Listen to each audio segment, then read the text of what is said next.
famous gamma ray burst because it is the weakest and most nearby gamma ray burst. It is very subenergetic. It is peculiar under several respects. So the fact that it is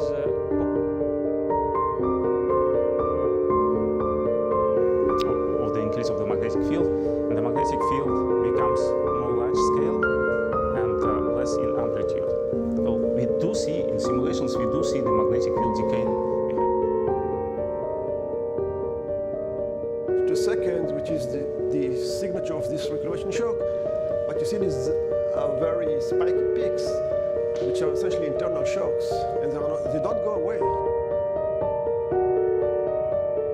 So this is way out of equilibrium. All of this is subject to energetic interactions. So there is one energetic interaction, spin propagatory force induced potential energy along the spin axis, and there is the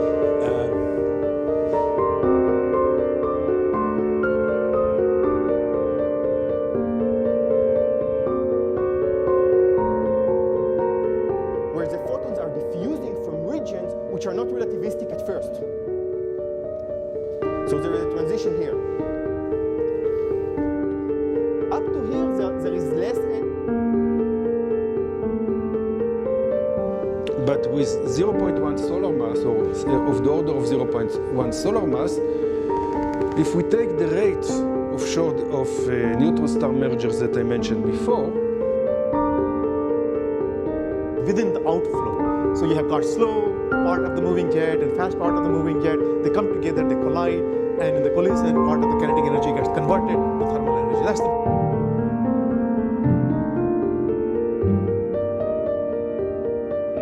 This depends on the environment as well. But I will talk about this more in detail later.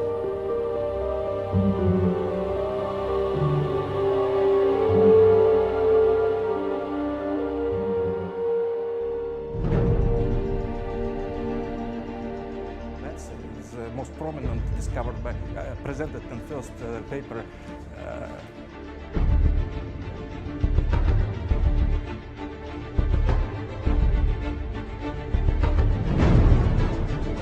Expansion, because what practically we have cloud which is through on a wall, and anisotropic pressure make it lighter.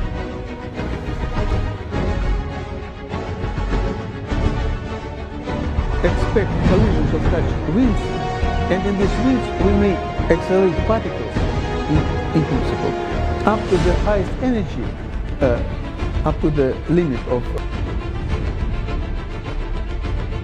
particles into the shock without any acceleration. So we don't have to rely on sort of poorly understood physics of this acceleration. This is just thermal heating, thermal shocking of pairs.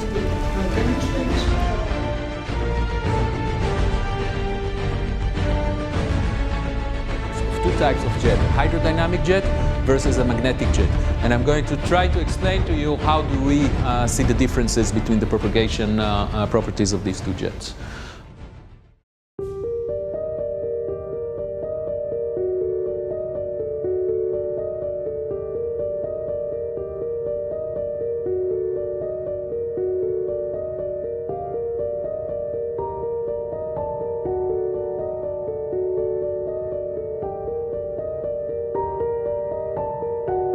To the rough position of the gamma ray burst, then you're not slewing anymore. You're just stabilizing. Those will be very small motions and they'll be slow.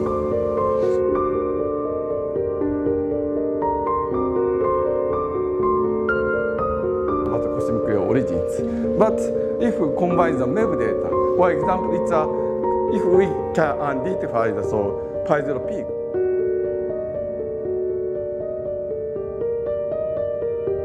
So for the previous balloon flights, so for the 2005 and 2009 balloon flights, we had a BGO.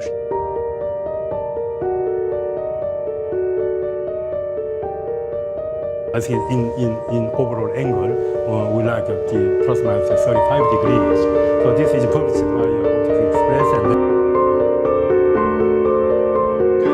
the effect, because only by performing technique it could be catch, because we should fold the different pulses to make and really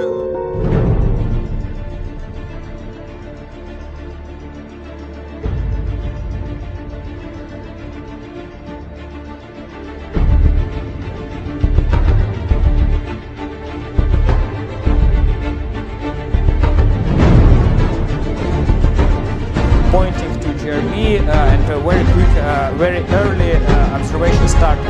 So we use not very large telescope, only 40 centimeter telescope, and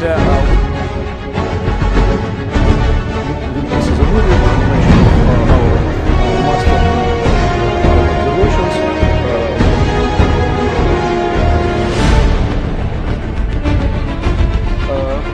This also provides exactly what we're observing.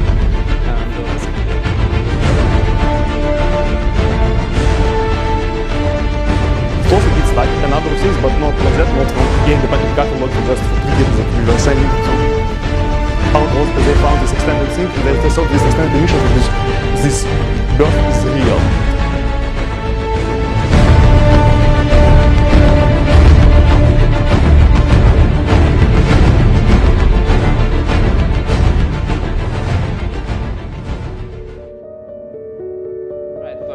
Are they the same events, or maybe they are events of two different classes, not only by observation but physically?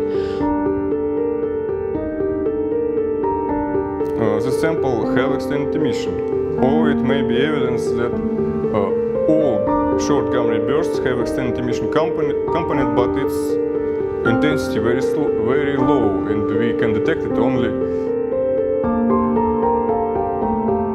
Distribution in host galaxies of your object is the same as in our galaxy. This supernova 2006